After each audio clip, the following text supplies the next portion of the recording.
Shalom teman-teman, perkenalkan nama saya Martina dari Prodi Teologi Kristen angkatan 2022 kelas D Teologi. Di sini saya akan membacakan firman Tuhan untuk kita semua yang terdapat dalam kitab Yohanes pasal 4 ayat pertama hingga ayatnya yang ke-54. Firman Tuhan berkata demikian. Lembaga Alkitab memberi judul Percakapan dengan Perempuan Samaria.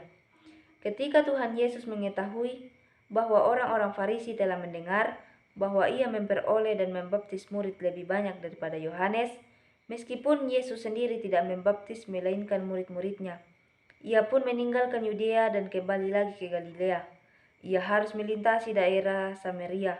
Maka sampailah ia ke sebuah kota di Samaria yang bernama Sikar dekat tanah yang diberikan Yakub dahulu kepada anaknya Yusuf. Di situ terdapat sumur Yakub. Yesus sangat letih oleh perjalanan, karena itu ia duduk di pinggir sumur itu.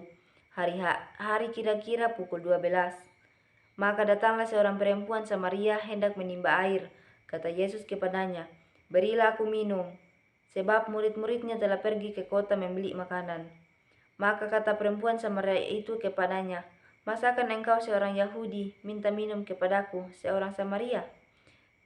Sebab orang Yahudi tidak bergaul dengan orang Samaria.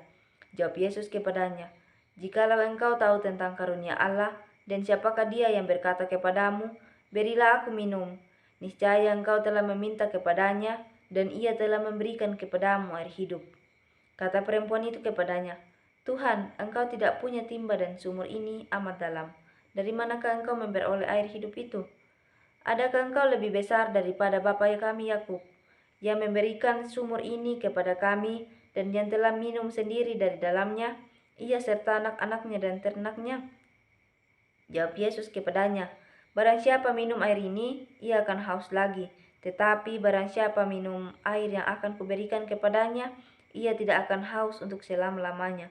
Sebaliknya, air yang akan kuberikan kepadanya akan menjadi mata air di dalam dirinya, yang terus-menerus memancar sampai kepada hidup yang kekal." Kata perempuan itu kepadanya, "Tuhan, berikanlah aku air itu, supaya aku tidak haus dan tidak usah datang lagi ke sini untuk menimba air."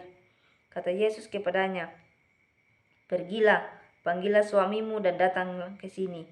Kata perempuan itu, "Aku tidak mempunyai suami." Kata Yesus kepadanya, "Tepat katamu bahwa engkau tidak mempunyai suami, sebab engkau sudah mempunyai 5 suami, dan yang ada sekarang padamu bukanlah suamimu. Dalam hal ini engkau berkata benar."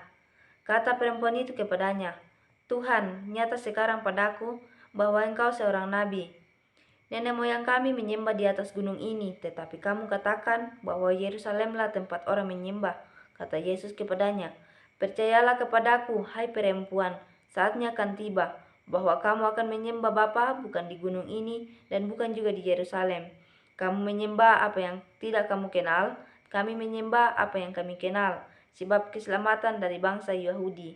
Tetapi saatnya akan datang dan sudah tiba sekarang bahwa penyembah-penyembah benar akan menyembah Bapa dalam roh dan kebenaran, sebab Bapa menghendaki penyembah-penyembah demikian. Allah itu roh dan barang siapa menyembah dia harus menyembahnya dalam roh dan kebenaran."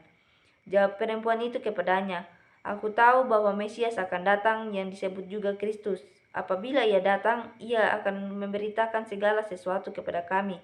Kata Yesus kepadanya, "Akulah dia yang sedang berkata-kata dengan engkau." Pada waktu itu datanglah murid-muridnya dan mereka heran bahwa ia sedang bercakap-cakap dengan seorang perempuan. Tetapi tidak seorang pun yang berkata, apa yang engkau kehendaki?" atau "Apa yang engkau percakapkan dengan dia?" Maka perempuan itu meninggalkan tempayannya di situ, lalu pergi ke kota dan berkata kepada orang-orang yang di situ, "Mari lihat, di sana ada seorang yang mengatakan kepadaku segala sesuatu yang telah kuperbuat. Mungkinkah dia Kristus itu?"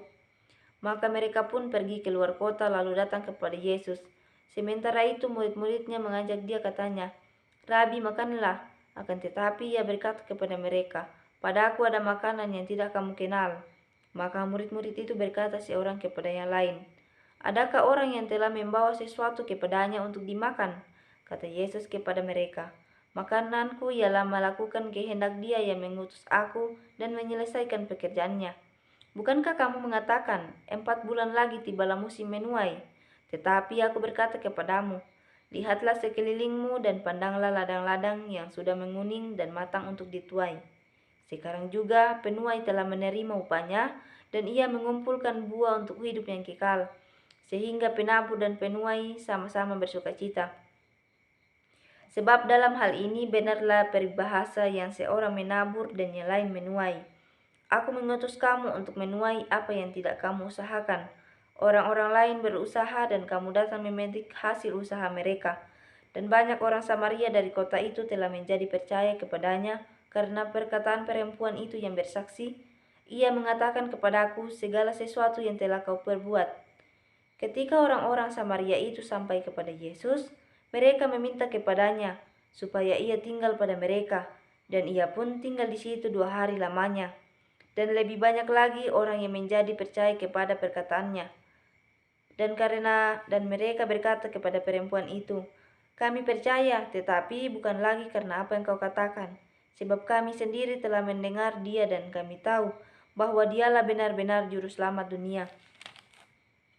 Dan setelah 2 hari itu Yesus berangkat dari sana ke Galilea, sebab Yesus sendiri telah bersaksi bahwa seorang nabi tidak dihormati di negerinya sendiri. Maka setelah ia tiba di Galilea, orang-orang Galilea pun menyambut dia, karena mereka telah melihat segala sesuatu yang dikerjakannya di Yerusalem pada pesta itu, sebab mereka sendiri pun turut ke pesta itu.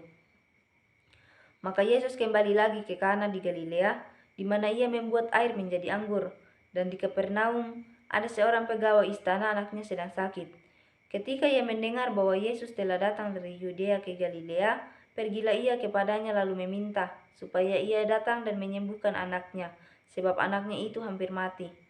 Maka kata Yesus kepadanya, jika kamu tidak melihat tanda dan mujizat, kamu tidak percaya. Pegawai istana itu berkata kepadanya, Tuhan, datanglah sebelum anakku mati.